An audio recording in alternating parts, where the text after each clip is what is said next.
Hello दोस्तों, MPPSC study classes में आपका स्वागत है। दोस्तों, आज हम पढ़ेंगे मध्य प्रदेश का सबसे महत्वपूर्ण टॉपिक मध्य प्रदेश के प्राकृतिक विभाजन। दोस्तों, अगर हम मध्य प्रदेश के प्राकृतिक विभाजन की बात की जाए तो भारत के भूग्राफिक मैप के अनुसार इसे 3 भागों में विभाजित किया गया है, लेकिन देखा जाए अध्ययन की दृष्टि से इसे 7 भागों में विभाजित किया गया है। अब मैं आपको बताऊंगा कैसे क्या इसका विभाजन किया गया है। दोस्तों, मैं ऐसी ट्रिक लेके आया हूं जिससे आप इसको आसानी से याद कर सकते हो और दूसरों को भी आप समझा सकते हो। ठीक है दोस्तों, देखिए इधर भारत के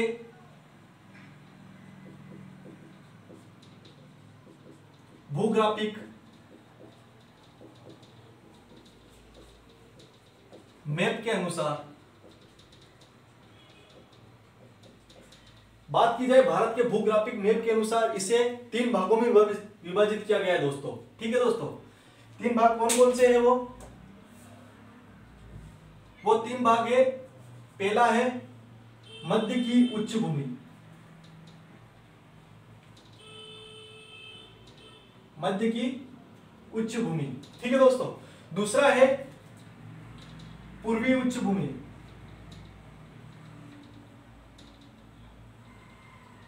जिसे आप बघेलखंड का पठार कहते हैं दोस्तों, या बघेलखंड का पठार।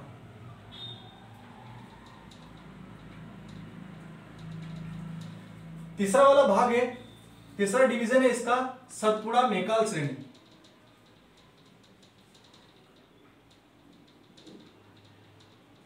सतपुड़ा मैकाल श्रेणी।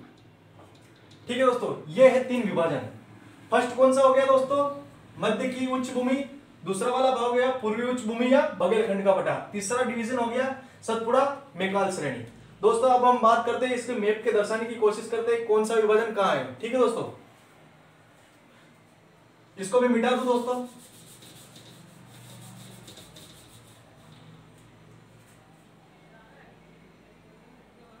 यह वाला भाग है चंबल संभाग का।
ठीक है दोस्तों, यह है मध्य प्रदेश का मानचित्र। ठीक है दोस्तों, बात की जाए डिवीजन की तो ये वाला जो भाग है पूरा, यहां से भाग आता है पूरा,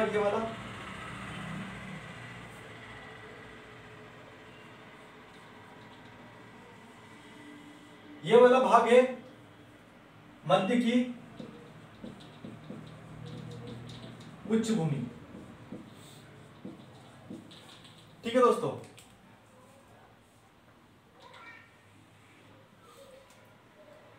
ये वाला भाग मध्य की उच्च भूमि। बात की जाए इस भाग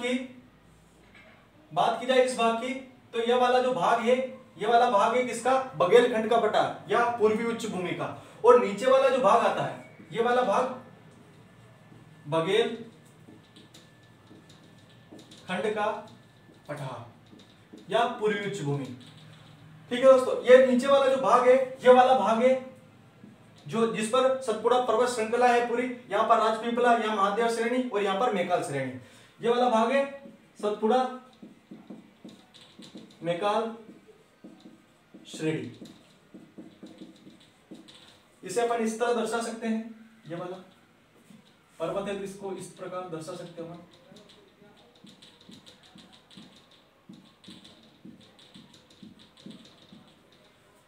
ये बघेलखंड का पठार, तो अपन इसको इस तरह दर्शा देते हैं। ठीक है दोस्तों, अब देख ये वाला भाग है, ये आप देखो कितना बड़ा है। इसको सामान्य अध्ययन की दृष्टि से इसे और मतलब इसको छोटा भाग बनाया गया है। कितने 5 भागों में इसे डिवाइड किया गया है मध्य की उच्च भूमि को। तो अपन इसके डिवीजन देख लेते हैं कौन कौन से हैं। पहला डिवीजन है इस वाला भाग का, ये वाला जो भाग है दतिया को छोड़कर ये इस तरह, और ये वाला, इस वाले भाग को बोलते हैं दोस्तों मध्य भारत का पठार। मध्य भारत का पठार,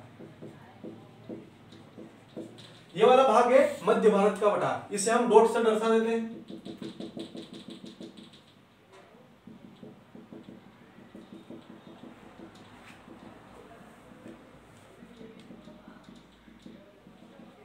ये हो गया मध्य भारत का पठार।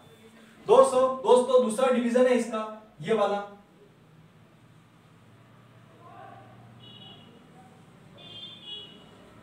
ये वाला जो डिवीजन है ये मध्य प्रदेश का सबसे बड़ा डिवीजन है दोस्तों। ये वाला डिवीजन 28.62% है, ये वाला डिवीजन। ठीक है दोस्तों, इसको मैं बाद में बताऊंगा आपको कैसे क्या है। ये वाला भाग है मालवा का पठार।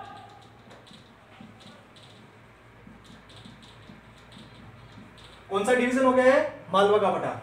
इसे हम इस प्रकार दर्शा देते हैं।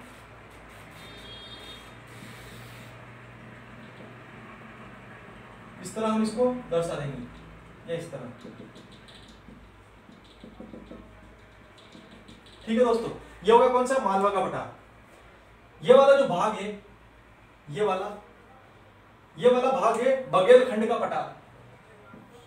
ये दतिया, इधर निवाड़ी, टीकमगढ़, सतना, ठीक है, और ये इधर सागर, इधर आ गया है सागर वगैरह भाग, ठीक है, और इधर विदिशा नीचे की साइड, दोनों में मालवा का पठार और दोनों में आ गया बघेलखंड के पठार और मालवा बुंदेलखंड के पठार और मालवा के पठार में, दोनों में कौन सा? विदिशा आ गया आंशिक रूप से। ठीक है, दोनों में।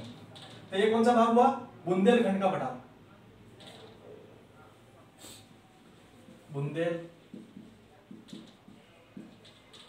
बुंदेलखंड का पठार। दोस्तों ये अपना तीसरा डिवीजन। ठीक है दोस्तों, यहां पर इस वाले डिवीजन की बात की जाए तो ये वाला डिवीजन है रीवा पन्ना का पठार। कौन सा डिवीजन है? रीवा पन्ना का पठार। ये अपना चौथा डिवीजन है। जो ये वाला भाग है आपको पता है, यहां पर ये इधर यहां पर कौन सा है? अपना जिला है अनूपपुर, अमरकंटक वाला भाग। तो यहां से 2 नदी निकली हुई है, एक नर्मदा और ऊपर निकली है सोन, और यहां पर फिर एक और नदी और निकली जोहिला, जो बाद में सोन से मिल जाती है। ठीक है, तो यहां से 2 नदी निकली, कौन सी? सोन और नर्मदा। तो यहां पर इस भाग का नाम रहेगा क्या? नर्मदा सोन घाटी। नर्मदा सोन घाटी। ठीक है दोस्तों, इसे नदी की तरह दर्शा देते हैं अपन। ठीक है दोस्तों, इस प्रकार इसको हम दर्शा देते हैं।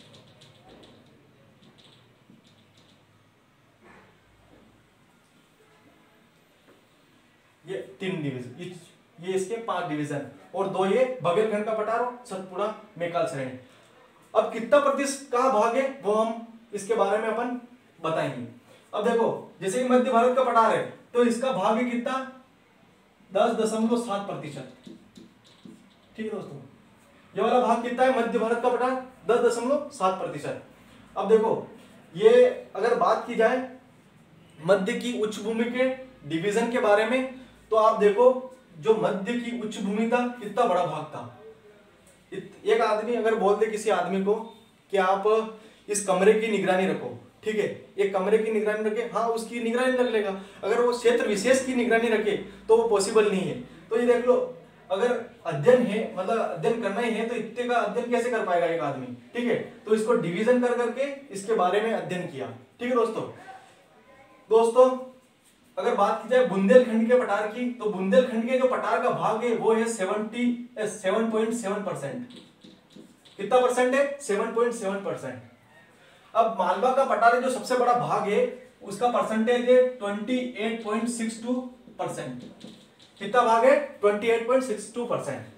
अगर बात की जाए रीवा पन्ना के पठार की, तो इसका जो भाग है 10.38 और कहीं कहीं बुकों में आपको 10.37 भी मिलेगा। ठीक है दोस्तों, तो आप 3.7 भी लिख सकते हो, 10.38 भी लिख सकते हो और 10.37 भी लिख सकते हो, कोई दिक्कत नहीं। बात की जाए बघेलखंड के पठार की, तो ये वाला जो भाग है ये कितना परसेंट है, ये परसेंट है 7%, ओनली 7% भाग है ये वाला। बात की जाए नर्मदा सोन घाटी की, तो ये परसेंटेज है 26%। जो पानी का एरिया है, यहाँ पर गहरी काली मिट्टी पाई जाती है, ये वाला भाग है 26%। आपको पता होगा यहाँ पर शहडोल सारंगपुर, यहाँ पर आपको पता है, यहाँ पर सुहागपुर में कोयले की सबसे बड़ी खान पाई जाती है। यहाँ पर बिटूमिनस प्रकार का कोयला पाया जाता है जो नदियों द्वारा बहाकर लाया गया यहाँ पर। तो यहाँ पर क्या है कि कोयला की मात्रा ज्यादा हो जाती है, तो नीचे वाले साइड में कोयला जम जाता है मिट्टी पर, तो वो वाले भाग को गहरी काली मिट्टी बना देता है। तो ये वाला भाग कौन सा हो गया, नर्मदा सोन घाटी वाला। ठीक है दोस्तों, और यहाँ पर मिट्टी कौन सी पाई जाती है, गहरी काली मिट्टी। सतपुड़ा मैकाल श्रेणी की बात की जाए, तो ये वाला भाग है कितना, 11%। कितना परसेंट, 11%। ठीक है, अब हम इसको डिटेल से पढ़ेंगे कि इसमें इस मध्य भारत के पठार की क्या क्या विशेषता है, मालवा के पठार की क्या क्या विशेषता है, बुंदेलखंड के पठार की क्या क्या विशेषता है, रीवा पन्ना के पठार की क्या विशेषता है, नर्मदा सोन घाटी की क्या क्या विशेषता है, बघेलखंड के पठार की क्या क्या विशेषता है, सतपुड़ा मैकाल श्रेणी की क्या क्या विशेषता है, इसके बारे में हम डिटेल में अध्ययन करेंगे। तो किस आधार पर हम इसके बारे में अध्ययन करेंगे, तो मैं आपको बताऊं किस आधार पर हम इस पर अध्ययन करेंगे। ठीक है, अगर हम किसी भी पठार की बात कर रहे हैं तो हम किस प्रकार उसके बारे में अध्ययन करेंगे कि पहला है कि वो किस तरह की चट्टान से निर्माण हुआ है, उसका निर्माण किस चट्टान से हुआ है। तो पहला हम पॉइंट पढ़ेंगे इसका, निर्माण किस चट्टान से हुआ है। दूसरा, विस्तार कहां है, कौन से जिले तक कहां तक विस्तार है इसका। ठीक है, दूसरा विस्तार पढ़ेंगे इसका। तीसरा, यहाँ का क्लाइमेट देख लेंगे, जलवायु। ठीक है, चौथा यहां देख लेंगे वर्षा कैसी है, वर्षा देख लेंगे। ठीक है, पांचवा मिट्टी देख लेंगे, मिट्टी कौन सी है। ठीक है दोस्तों, छठा डिवीजन, छठे पॉइंट की बात की जाए तो यहां पर पर्यटन स्थल कौन कौन से हैं, पर्यटन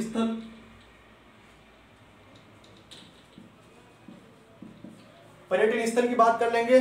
ठीक है, और सातवां जो पॉइंट रहेगा अपना वो है फसल, कि फसल कौन कौन सी होती है यहाँ पर। और मिनरल्स का तो मेरा वीडियो डला हुआ है, आपने देखा होगा, सभी मिनरल्स के बारे में मैंने बता चुका हूं मैं।